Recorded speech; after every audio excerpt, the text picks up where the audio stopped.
ஆன்மீக ஜோதிட அன்பர்களுக்கு வணக்கம் கூறும் உங்கள் அன்பன் அஸ்ட்ரோ சிவக்குமார். புத்தாண்டு ராசி பலன்கள் 2025ஆம் ஆண்டு கடக ராசிக்கு ஜாக்பாட்டா என்பதை பற்றி இந்த பதிவில் நாம் இப்பொழுது பார்ப்போம். கடகராசி அன்பர்களே, நீங்கள் அமைதியானவர்கள், மற்றவர்களுக்கு உதவும் மனப்பான்மையுடையவர்கள், தெய்வ பக்தி மிகுந்தவர்கள். எந்த சூழ்நிலையிலும் இவர்கள் இருந்தாலும் சமுதாய செயல்பாடுல கொஞ்சம் கொஞ்சம் அப்பப்ப நீங்க செஞ்சுக்கிட்டு தான் சார் இருப்பீங்க. சமுதாயத்திலிருந்து உங்களுக்கு சமூக பொறுப்புகள் வருங்க. அஷ்டமத்து சனி உங்களுக்கு முடிவுக்கு வந்துருச்சுங்க. எப்பன்றீங்க? 29/3/2025 திருக்கணித பஞ்சாங்கம் படி சனி பெயர்ச்சிங்க. அஷ்டமத்து சனி விலகுது.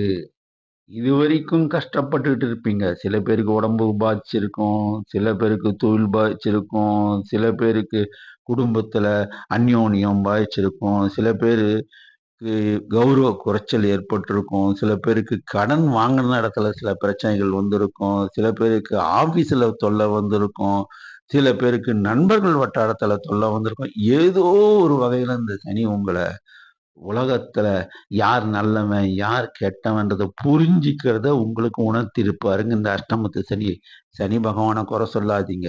அவர் உங்களுக்கு ஒரு வாய்ப்பு கொடுத்தாரு. நீங்க வெள்ளேந்தித்தனமா எல்லாத்தையும் நம்புனீங்க. இது யார் நல்லவரு யார் கெட்டவரு உங்களுக்கு காமிச்சிட்டாரு. இனி 29/3/2025 திருக்கணித பஞ்சாங்கம் படி சனி பெயர்ச்சியாகி உங்க ராசிக்கு 9ஆம் இடத்துக்கு போறாருங்க. 9ஆம் இடத்துல போன உடனே 3ஆம் பார்வையா 11ஆம் இடம் லாபஸ்தானத்தை பார்த்துடுறாருங்க. லாபஸ்தானம் நிச்சயமா உங்களுக்கு லாபம் தாங்க. தனியார் தொழில்ல வேலை செஞ்சுட்டு இருப்பீங்க. சில பேர் என்னன்னா ஆபீஸ்ல உத்தியோகம் பார்த்துட்டு இருப்பாங்க. சில பேர் சொந்த தொழில் பார்த்துட்டு இருப்பாங்க. தனியார் கம்பெனில வேலை செஞ்சவங்கள பார்த்தீங்கன்னா, நம்மளுக்கு பின்னாடி வந்த ஜூனியருக்கெல்லாம் முதலாளி அட்வான்ஸ் குடுக்குறாரு. சம்பளத்த ஏத்தி குடுத்துருக்காரு. ஆனா, நம்ம எவ்வளோ கேட்டோம், இவ்வளவு மாடா உழைச்சோம், விசுவாசமா பண்ணி நம்மளுக்கு சம்பளம் ஏறலையேன்னு ஆதங்கப்பட்டு எத்தனையோ பேரு ஜாதகத்த எடுத்துன்னு போயிட்டு ஜோசியர்கிட்டலாம் போய் கேட்டிருப்பீங்க. ஜோசியர்லாம் பார்த்துட்டு, "சார் உங்களுக்கு அஷ்டமத்து சனி நடக்குதுங்க. நீங்க போய் சனீஸ்வர பகவானுக்கு எள்ளு தீபம் போடுங்கன்னு" சொல்லியிருப்பாங்க. சில பேரு ஆஞ்சநேயர் கோயிலுக்கு போயிட்டு நீங்க நெய் தீபம் போடுங்கன்னு சொல்லியிருப்பாங்க. காக்கைக்கு எள்ளெண்ணெய் வையுங்கன்னு சொல்லியிருப்பாங்க. இதெல்லாம் நீங்க செஞ்சிருப்பீங்கய்யா. இருந்தாலும் நம்மளுக்கு பணம் வரலையேன்னு ஆதங்கம் பட்டுட்டு இருப்பீங்க. அந்த நிலைமை 29/3/2025க்கு அப்புறம் மாறுது. 7ஆம் பார்வையா என்ன பண்றாரு? சனி பகவான் 3ஆம் இடத்த பார்க்கிறார். இந்த 3ஆம் இடம் தைரியஸ்தானம். தைரியமா போய் முதலாளிட்ட கேட்பீங்க இனிமேட்டு. எப்போ 29/3 பண்ணலாம். ஏப்ரலுக்கு அப்புறம் தான் நீங்க போய் கேட்கணும். அதுக்கு முன்னாடி கேட்டுறக்கூடாது. போய் கேட்டீங்கன்னா, அவர் கொஞ்சம் சேர்த்து குடுப்பாரு. உத்தியோகத்துல ப்ரமோஷன் உங்களுக்கு கொஞ்சம் ப்ரமோஷன்ல ரேங்கிங் வரும். சில பேருக்கு தொழில்ல முன்னேற்றம் வரும், லாபம் வரும். 10ஆம் பார்வையா 6ஆம் இடத்த பார்த்தா இது சில சில பேர் வைத்தியம்லாம் பார்த்துட்டு இருப்பாங்க. வைத்திய செலவு ஆயிருக்கும். ரோகம் வந்திருக்கும். சில பேர் விரோதம் ஆயிருக்கும். சில பேர் நல்லா நட்பா பேசியிருப்பான், விரோதமா கோச்சிட்டு போயிருப்பாங்க. சில பேருக்கு நீங்க ஒண்ணுமே சொல்லியிருக்க மாட்டாங்க. சொந்தக்காரங்க திடீர்னு முகத்த திருப்பின்னு போயிருப்பாங்க. அவங்கெல்லாம் மாறுவாங்க. ஏன்னா இவரு பகவான் வந்து பார்த்துடுறாரு. 6ஆம் இடத்த பார்த்துடுறாரு. அதனால இந்த சூழ்நிலைலாம் மாறும். மாறுன உடனே உங்களுக்கு காலங்கள் மாறும். அதுக்கப்புறம் சமூக பொறுப்புகள் வரும். தொழில்ல போட்டி இருக்கும். இருந்தாலும் கவலைப்படாதீங்க. லாபம் நிச்சயமா வரும். ஆதாயம் அதிகமா இருக்கும். எல்லா காரியத்திலயும் அவசரப்பட்டு எந்த முடிவு எடுக்காதீங்க. நிதானமா யோசிச்சு முடிவெடுங்க. அது நிச்சயமா லாபத்த தெரியும். நீங்க சிலருக்கு என்னன்னு தோணும்னா, நம்ப இவ்வளவு தூரம் நம்ம தெளிவா எடுத்து சொல்றோம். நம்ம குடும்பத்துல இருக்கவங்க மொரண்டு பிடிக்கிறாங்க. என்ன மனுஷன்யா இந்த ஆள் பொழைக்க தெரியாதா இருக்காங்கன்னு குடும்பத்துல இருக்கவங்க சொல்லின்னு இருப்பாங்க. அவங்களுக்கு புரிய வைங்க. சனி பகவான் இந்த மாறுறாரும்மா. இனிமேல நமக்கு நல்லா ஆயிடும். நீயும் வந்து ஆஞ்சநேயர போய் வேண்டிக்கோ. நல்லபடியா வந்துரும். கடன்லாம் குறைஞ்சிரும் அப்படின்னு புரிய வைங்க. கண்டிப்பா உங்களுக்கு ஜெயம்தாங்க. ஆதாயம், லாபம் வருங்க. சிலருக்கு என்ன ஆயிடும்னா, கடன் வாங்கி வச்சிருக்கோங்க. வட்டிக்கு வாங்கி வச்சிருக்கோமே, என்ன பண்றதுன்ட்டு செல்ல நோண்டின்னு இருப்பாங்க. செல்ல பார்த்துட்டு இருக்கும்போது என்ன பார்த்துருவேன், "எங்கள் நிறுவனத்தில் முதலீடு செய்யுங்கள். உங்களுக்கு 2 மடங்கு, 5 மடங்கு, 10 மடங்கு லாபம் தரும்." இவர் தான் சொல்ட்டாரு. சிவகுமார் சார் சொல்ட்டாரு. அஸ்ட்ரோ சிவகுமார் சார் சொல்ட்டாரு. 29/3/2025க்கு அப்புறம் நம்ம சனி பகவான் யோகம் தரும்னு சொல்லிட்டு. உடனே கடன வாங்கி கொண்டு போயிட்டு முதலீடு செஞ்சிராதீங்க. கடன வாங்கி கொண்டு போய் முதலீடு மட்டும் செஞ்சிடாதீங்க. நீங்க அந்த மாரி கடன வாங்கிட்டு கொண்டு போய் முதலீடு செஞ்சீங்கன்னு சொன்னீங்கன்னா, நிச்சயமா நீங்க ஏமாந்து போயிடுவீங்க. சில பேர் அத விட புத்திசாலித்தனமா, தான் மனைவி கிட்ட இருக்கு நகைய வாங்கி அடமானம் வச்சு முதலீடு பண்ணுவாங்க. சில பேரு ஃப்ரெண்டு கிட்ட வாங்குவாங்க. சில பேரு அண்ணன், தம்பி, அக்கா, தங்கிங்க, மாமன் மச்சான்கிட்ட, மாமனார்ட்டலாம் கடன வாங்கி முதலீடு அந்த மாரி முதலீடுலாம் பண்ணீங்கன்னா மாட்டிக்குவீங்க சார். ஏன்னா தேவையில்லாம உங்கள சில பேர் வந்து திசை திருப்புவாங்க. அதுலலாம் நீங்க மாட்டிக்காதீங்க. தயவு செய்து அந்த விஷயத்தெல்லாம் ஈடுபடாதீங்க. சில பேர் என்ன சொல்லுவாங்கன்னா, பங்கு சந்தையில, ஷேர் மார்க்கெட்ல முதலீடு பண்ணுங்க. உங்களுக்கு அபரிதமான லாபம் வருன்னுவாங்க. உங்களுக்கு ஷேர் மார்க்கெட்ட பத்தி தெரிஞ்சிருந்தா இறங்குங்க. இல்லன்னா இறங்க வேண்டாம். அந்த பக்கமே போக வேணாம். உங்களுக்கு என்ன தொழில் நல்லா தெரியுமோ, அனுபவம் இருக்கோ, அந்த தொழில செய்யுங்க. நிச்சயமா லாபம் வரும். அதிர்ஷ்டம் வரும். பண வரவு அதிகமாகும். உங்களுடைய ஜனன ஜாதகத்துல அதிர்ஷ்டமான, யோகமான திசை நடந்து, யோகமான தசாபுத்தி நடந்ததுன்னு சொன்னா, உங்களுக்கு கண்டிப்பா ஜாக்பாட் அளவுக்கு உங்களுக்கு லாபம் உண்டாங்க. அதிர்ஷ்டமான லாபம் வருங்க. அதுல எந்தவித மாற்றமும் இல்ல. அடுத்தது குரு பயிற்சிங்க. 14/5/2025 குரு பயிற்சி. இதுவரைக்கும் லாபத்த குடுத்துட்டு இருந்த குரு பயிற்சி 12ஆம் இடம் விரயஸ்தானத்துக்கு போறாரு. சுபம் விரயம் வருங்க. வீடு இருக்கு வச்சுக்கங்க. அந்த வீட்ட இடிச்சிட்டு சில பேர் கட்டுவாங்க. சில பேர் சின்ன வீடா இருக்கும், கூரை வீடா இருக்கும். அந்த கூரைய மேல எடுத்து தளம் ஒட்டுவாங்க. சில பேர் என்ன பண்ணுவாங்க, மேல ஒரு போர்ஷன் கட்டி வாடகைக்கு விடுவாங்க. கொஞ்சமா கடன் வாங்குங்க. நெறைய கடன் வாங்காதீங்க. அத கட்டி வாடகைக்கு விடுங்க. உங்களுக்கு சுப விரயம் நடந்ததுன்னா நல்ல விஷயம். சில பேருக்கு வீட்ல பசங்க இருப்பாங்க. கல்யாண வயசுல இருப்பாங்க. அவங்களுக்கு கல்யாணம் பண்ணுங்க சுப விரயம். கோயிலுக்கு கும்பாபிஷேகம் நடக்கும். உங்களால முடிஞ்ச அளவுக்கு, அதிகம்லாம் அதெல்லாம் கடன் வாங்கிலாம் கோவில் கும்பாபிஷேகத்துக்குலாம் தராதீங்க. உங்களால என்ன அளவுக்கு முடியுதோ, இறைவா நீ குடுத்தது இவ்வளவுதான். இதுல என்னால முடிஞ்ச அளவுக்குன்னு சொல்லி மனசார செய்யுங்க. இறைவனுக்கு எல்லாமே தெரியும். அவர் பார்த்துக்கிட்டே இருக்காரு. வழி நடத்திக்கிட்டே இருக்காரு. அவருக்கு எல்லாமே தெரியும். அவரு உங்கள நல்லபடியா வழிநடத்துவாரு. 5ஆம் பார்வையா குரு பகவான் 4ஆம் இடத்த சுகஸ்தானத்த பார்க்கிறாரு. நிச்சயமா உங்களுக்கு சுகம் மேலிடும். அதாவது ரோகம்லாம் கொஞ்சம் வியாதிலாம் கண்ட்ரோல் ஆகும். சில பேருக்கு தான். எல்லாருக்கும் கிடையாதுங்க. ஆரோக்கியமா இருப்பீங்க. 7ஆம் பார்வையா கடன், ரோகம், சத்ரு அந்த எதிரின்னு இருந்தான் பாருங்க, அவன் காணாம போயிடுவான். கடன் குறையும். எப்படி குறையும்?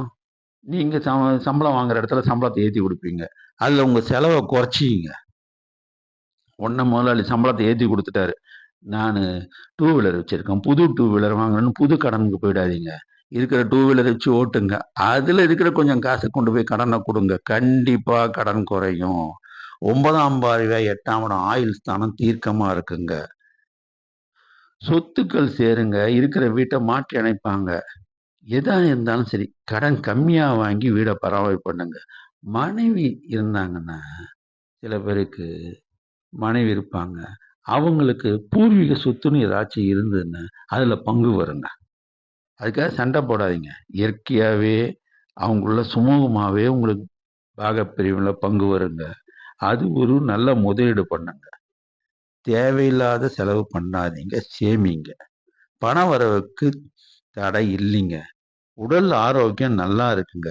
ஆனா, வண்டி வாகனம் செலவு வரும். நீங்க வண்டி டூ வீலர் வச்சிருக்கீங்க. சில பேர் கார் வச்சிருப்பாங்க. அப்பப்ப சின்ன சின்ன செலவு வரும். இத நான் அப்புறம் பண்ணிக்கிறேன்.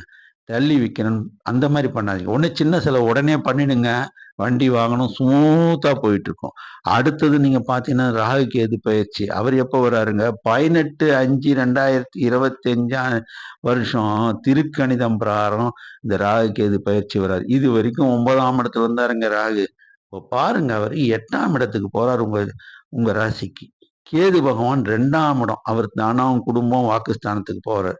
இந்த 8ஆம் இடத்துக்கு ராகு போனாருன்னா என்ன பண்ணுவாரு தெரியுமாங்க? உடம்ப கொஞ்சம் சௌகரியத்தை குறைப்பாருங்க. ஆனா குரு பகவான் பார்க்கிறாரு உங்களுக்கு நல்ல பார்வையா. அதனால கவலைப்பட வேண்டாம். என்ன நீங்கள் பண்ணா வயிறு பிரச்சனை வரும்.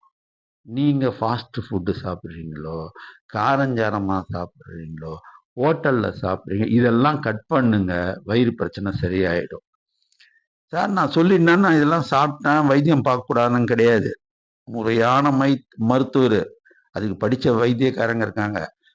அந்த டாக்டர போய் பாருங்க. எனக்கு இந்த மாரி இருக்குங்க ஐயா. இது மாரி வைத்தியம் பாருங்கன்னு சொல்லுங்க. அவங்க மருந்து, மாத்திரை குடுத்தா அது முறையா சாப்பிடுங்க. பெரிய செலவே வராது. உடல் ஆரோக்கியத்த பாதுகாத்துங்க. நான் பின்னாடி வழிபாடு சொல்றேன். அவசரப்படாதீங்க. அதுக்குள்ள ஒருத்தர் அவசரப்பட்டுட்டு இருக்காரு மனசுக்குள்ள. அவசரப்படாதீங்க. பின்னாடி வழிபாடு சொல்றேன். ஆனா இருந்தாலும், நம்ம சாப்பிடுறதுல கவனம் தேவ. நம்ம ஃப்ரெண்டு கூப்பிட்டாரு. "என்ன ஐயா நீ காரஞ்சாரமா சாப்பிடுறியே, நீ ஒரு மனுஷனா?" அப்படின்னு கேட்டாருலாம் நினைக்காதீங்க. அவருக்காக காரஞ்சாரம் சாப்பிட்டு உங்க உடம்ப கெடுத்துக்காதீங்க. அளவா சாப்பிடுங்க. நிதானமா வெளிய வாங்க. உடல் ஆரோக்கியமா இருக்கும். கேது 2ஆம் இடம் போறாருங்க. அவர் என்ன பண்ணுவாரு தெரியுமா? டக்குன்னு அலட்சியமா பேச சொல்லுவாரு யாராச்சும். அது மாரி அலட்சியமா பேசிடாதீங்க சார். பிரச்சனை வரும். குடும்பத்திலேயே நீங்க அலட்சியமா பேசாதீங்க. மனைவி கிட்ட பேசும்போதும் யோசிச்சு பேசுங்க. ஏன்னா டக்குன்னு ஒரு வார்த்தை சொன்னீங்கன்னா, அந்த அம்மாவுக்கு கோவம் வந்துரும். அது மாரி பேசிடாதீங்க. நிதானமா யோசிச்சு பேசுனீங்கன்னு வச்சுங்க, கேது பகவான் நல்லது தாங்க செய்வாரு. தனவரவு வருங்க. பணம் வரும். குடும்பத்துல அமைதி இருக்குங்க. அதிர்ஷ்டம் வரும். எதிர்பாராத தனவரவு அவங்க ஜாதகத்துல ஜன தசை தசாபுக்தி யோகமான பலனா இருந்தா ஜாக்பாட் அளவுக்கு உங்களுக்கு பண வரவு வரும். மனைவினால அதிர்ஷ்டம் வருங்க. அதெல்லாம் கொஞ்சம் ஐஸ் வச்சு பேசுங்க. ஒண்ணும் குறைஞ்சிட மாட்டீங்க. ஐஸ் வச்சு நீங்க எல்லா இடத்துலயும் பேசுங்க. மனைவிகிட்டயும் பேசுங்க, ஆபீஸ்ல வேலை செய்யற இடத்துலயும் பேசுங்க, சக நண்பர்கிட்டயும் பேசுங்க. பிரச்சனையே வராது. வழிபாடுங்க. என்ன வழிபாடு பண்ணா இந்த சின்ன சின்ன பிரச்சனைலாம் சரி பண்ணலாம் சார்ன்னு இன்னைக்கு ஒருத்தர் கேட்கிறாரு. எனக்கு காதுல விழுது. என்ன வழிபாடு இப்ப சொல்றான். வியாழக்கிழமை குருவாரம்னு ஒண்ணு இருக்கு. அந்த குருவாரம் எப்போ வரும்? காலையில 6 to 7. சார் அந்த நேரம் நான் தூங்கி எந்திரிக்கவே மாட்டேன் சார். மதியானம் 1, 2 கோயில் மூடி இருப்பாங்க சார். சாயங்காலம் 8 to 9 அந்த நேரம் கோயில் மூடுற நேரமா இருக்கும். நேரா குடுகுடுன்னு ஓடுங்க எந்த வேலையா இருந்தாலும். குரு பகவானுக்கும் தட்சிணாமூர்த்திக்கும் 3 நெய் தீபம் போடுங்க. குருவுடைய அருள் கண்டிப்பா கிடைக்கும். அப்புறம் என்ன பண்ணுங்க, இந்த அரச மரத்தடியில விநாயகர் இருப்பாரு. அவரை சுத்தி நாங்கெல்லாம் இருக்கோம். அவருக்கு போயிட்டு அரச மரத்தடி விநாயகருக்கு பால் அபிஷேகம் எப்ப வெள்ளிக்கிழமை இல்ல ஞாயிற்றுக்கிழமையில செய்யலாம். நாகத்துக்கும் பால் அபிஷேகம் பண்ணுங்க. நிச்சயமா ராகு கேது உங்களுக்கு நல்லது செய்வாங்க. சிலருக்கு எனக்கு வசதி இருக்கா, நீங்க என்ன பண்ணுங்க, காலாஸ்திரியாக்கும் போங்க, இல்ல திருநாகேஸ்வரத்துக்கு போங்க, இல்ல அதெல்லாம் முடியாதுன்னா திருப்பாம்பரத்துக்கு போங்க. அங்க போயிட்டு நாகசாந்தி பூஜை பண்ணுங்க. உங்களுக்கு ராகு கேது நல்லத பண்ணுவாருங்க. கோமாதான்ற பசு அன்னைக்கு ஆகாரத்தை கொடுங்க. உங்களுக்கு அவங்களுடைய அருள் கிடைக்கும். ஏன்னா கோமாதா பசு அன்னையில எல்லா தெய்வமும் இருக்கு. இத்தோட நிக்கலிங்க. கோசாலை இருக்கும் பாருங்க. அங்க போயிட்டு கோ பூஜை கொஞ்சம் வசதி இருக்குன்னு கோ பூஜை பண்ணுங்க. ரொம்ப உன்னதமான பலனை கொடுக்கும். நம்ம குடும்பத்துல எல்லார் குடும்பத்திலயும் முன்னோர்கள்னு ஒருத்தங்க இருப்பாங்க. அதாவது நம்ம வம்சாவழியா இருப்பாங்க. அவங்கள பெரியவங்களுக்கு தாத்தா, பாட்டி அவங்க இறந்திருப்பாங்க. அவங்களுக்கு அந்த திதிய பார்த்து வழிபாடு பண்ணுங்க. முறையா விரதம் இருந்து வழிபாடு பண்ணுங்க. அவங்க ஆசீர்வாதம் உங்கள தூக்கும். குலதெய்வம். ஒவ்வொருத்தங்களுக்கும் குலதெய்வம் உண்டுங்க. அந்த குலதெய்வத்த கண்டுபிடிச்சு, அத வழிபாடு பண்ண குலதெய்வமே இல்ல சார், எனக்கு தெரியாது சார்ன்னு நெனைக்கிறீங்களா? ஒண்ணும் பண்ண வேண்டாம். நேரா போறீங்க. காலையில 4:30 to 6 நம்ம பிரம்ம முகூர்த்தத்துல எந்திச்சு உட்காந்துக்கிறீங்க. குலதெய்வமே தெரியலையே! அம்மா யார் குலதெய்வம்னு தெரியலையே! எனக்கு கண்ணுக்கு காட்டுன்னு சொல்லுங்க. நிச்சயமா உங்களுக்கு குலதெய்வம் அருள் உங்கள தேடி வருவாங்க. அது ஒரு பெண் ரூபத்துல நெறைய பேர் குலதெய்வம் இருப்பாங்க. கடகராசிக்காரங்களுக்கு எப்பயுமே பெண் தெய்வம் தான் குலதெய்வமா வரும். வெகு சிலருக்கு தான் ஆண் தெய்வம் வரும். பெரும்பாலான கடகராசிக்காரங்களுக்கு பெண் தெய்வம் தான் குலதெய்வமா வரும். அதனால பெண் தெய்வங்களுக்கு நீங்க வழிபாடு பண்ணுங்க. அவங்க பரமேஸ்வரியா இருக்கலாம், இல்ல காளியா இருக்கலாம், சில பேர் துர்க்கையா இருக்கலாம், சில பேர் தாயாரா இருக்கலாம். எந்த ரூபத்துல இருந்தாலும் பெண் தெய்வக்கு வழிபாடு பண்ணுங்க. எனக்கு எதுவுமே தெரியலீங்கன்னு சொன்ன வயதான மூதாட்டிகள் முடியாம தடுமாறிட்டு இருப்பாங்க. அவங்களுக்கு ஒரு சேலைய வாங்கி கொடுங்க. உங்க கையில எவ்வளவு காசு இருக்கோ அவ்வளவு காசு சேலைய வாங்கி கொடுத்து அவங்களுக்கு ஒரு நாள் உட்கார்ந்து சாப்பாடு ஆக்கி போடுங்க. அவங்களுடைய வாழ்த்துதலை பெறுங்க. நீங்க அமோகமா வாழ்வீங்க. உங்க நிலைமை உயரும். கால பைரவர்னு ஒருத்தர் இருப்பார். சனிக்கிழமை கால பைரவர் சிவன் ஆலயத்துல இருக்கும். அங்க போங்க. கரெக்டா அந்த கால பைரவருக்கு நல்லெண்ணெய் தீபம் ஏத்துங்க. சனி பகவானுடைய பரிபூர்வமான அருள் கிடைக்கும். ஆஞ்சநேயர் கோவிலுக்கு போங்க, நெய் தீபம் ஏத்துங்க. அவங்களுடைய அருள் உங்களை உயர்த்தும். அதனால கடகராசி அன்பர்களே, நீங்கள் கவலைப்பட வேண்டாம். உங்களுக்கு வருமானங்கள் வரும். ஜாக்பாட்டு அளவுக்கு பணம் வரும். யோகமான திசை, யோகமான தசாபுக்தி உங்க ஜாதகத்துல இருந்ததுன்னா ஜாக்பாட் அளவுக்கு உங்களுக்கு பணம் வரும். கண்டிப்பா வருங்க. இந்த நான் சொன்ன வழிபாடெல்லாம் செஞ்சு பாருங்க. எல்லா விதத்திலும் உங்களுக்கு மன மகிழ்ச்சி ஏற்படும். நன்றி, வணக்கம்.